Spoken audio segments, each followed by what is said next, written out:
Very bad job at keeping a calm demeanor with a pacing heart and very wet palms. So please be kind to me. I'm right now trying to very sincerely channel all the learnings from Father J. Surajan's classes, and in the true spirit of XLRI, Fraxing, I have put together this speech at the very last minute. While I should have ideally delivered this speech without looking at my notes, that's what was taught to us. I don't think that's possible because this speech has somehow magically come together in the last 30 minutes. Biju Kurian, who's sitting next to me, is witness. My story could have been that of millions of girls and women in India in 1994 when I got the admission to XLRI. It could have been one of an unrealized dream. My dilemma was similar to what Rahul's was, and luckily my parents counseled me just like his mom did. Although my father was ailing with a rare neurological condition, and my mother, who is here today, always cheering me, could have certainly done with more help. But it wasn't even something that she considered. Although we had to borrow the money for the fees for my first semester. I'm grateful to my uncle who said, don't even think about it. I'm remembering him fondly right now because I couldn't be here if he hadn't nudged my parents. I'm grateful to my mother and my father who encouraged me to pursue higher education, employment, and most importantly, financial independence. I grew up in a home that didn't believe in gender discrimination. And in fact, I had the first right to my father's scooter as the right of adulthood. I left that home to find another one here in Excel, where I learned, grew, made friends, and had experiences that have shaped me in many, many ways. The most precious of my experiences has been borrowing the motorcycles of many young men classmates who, much to their disappointment, couldn't take me as a pillion, but I would say, just lend me your bike, that's all I need. And seeding my love for motorcycle riding. And as is true for homes, I gained friends who loved me despite my idiosyncrasies and continue to embrace me, so many of them here today, hold me and cheer me over the years, sometimes without really understanding who I am and what I do and why I do what I do. There are so many here today. I love you all. And many who are here in spirit, and I know will be waiting to hear from me. But thankfully, none of them I know will also leave any stone unturned to keep me grounded in case I just decide to fly too high. I want to take a moment to acknowledge my professors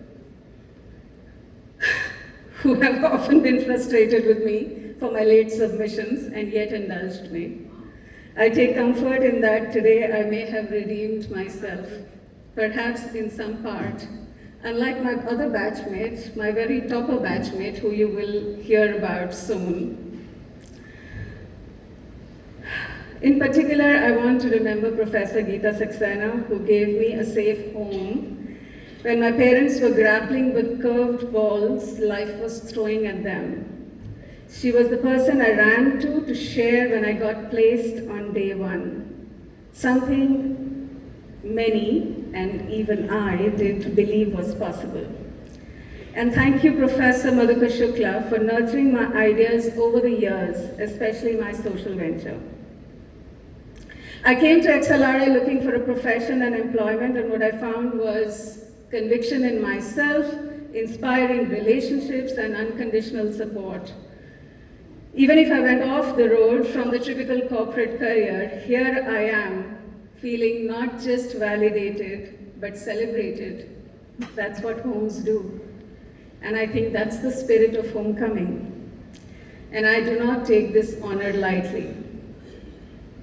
I'm grateful to XLRI also for that I found a partner in Gaurav, who has been a relentless believer and cheerleader. And trust me, there are many days when I'm not as gracious or complimentary. My life experience has led me to finding my purpose, passion project, and often my identity in Caregiver Sathi.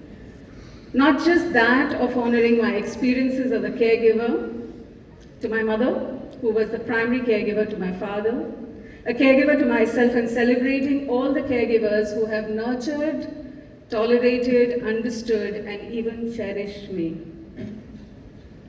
Ladies and gentlemen, I'd like you to take a moment and let this sink in.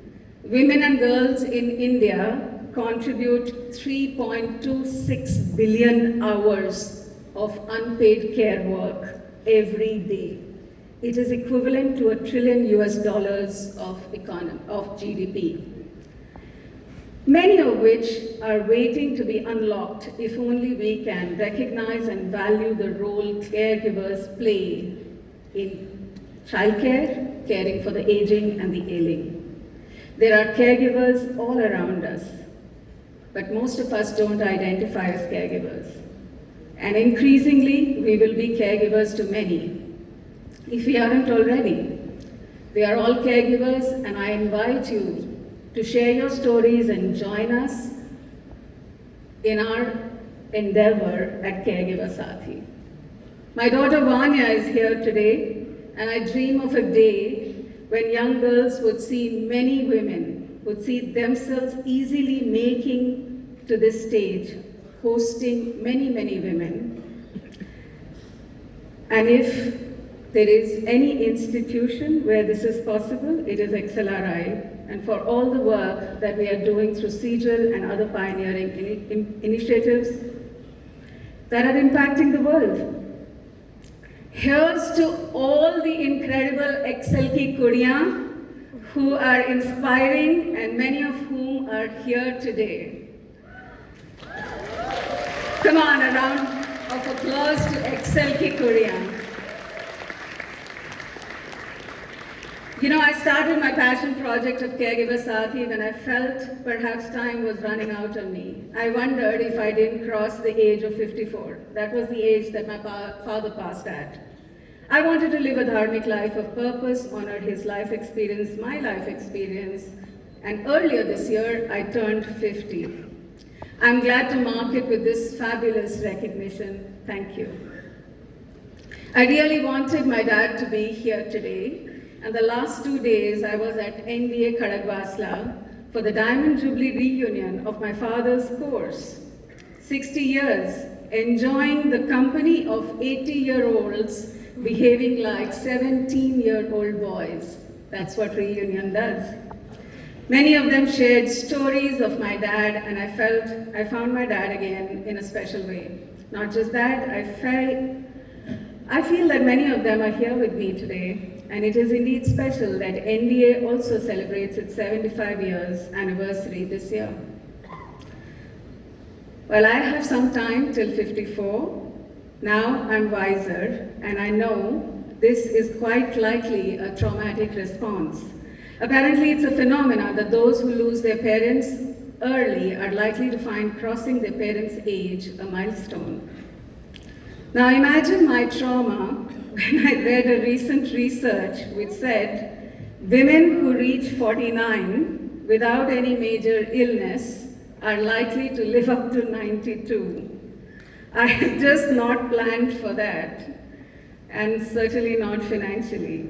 I have been nervously looking at my retirement corpus, and looks like it is going to be far from sufficient.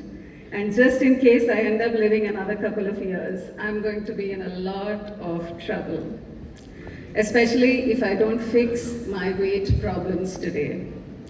So here I am back on campus, eager and mentally ready to restart my career, like in the spirit of the 22-year-old who graduated 28 years ago for a second career, not in allied fields, but back on track, the new track, the entrepreneurial journey.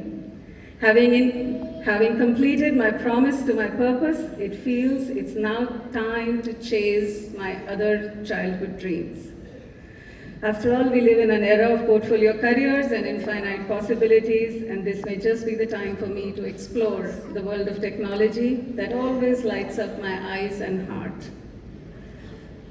Immense gratitude to all of you, the Alumni Association, faculty, and everyone who has touched me and shaped me. Thank you.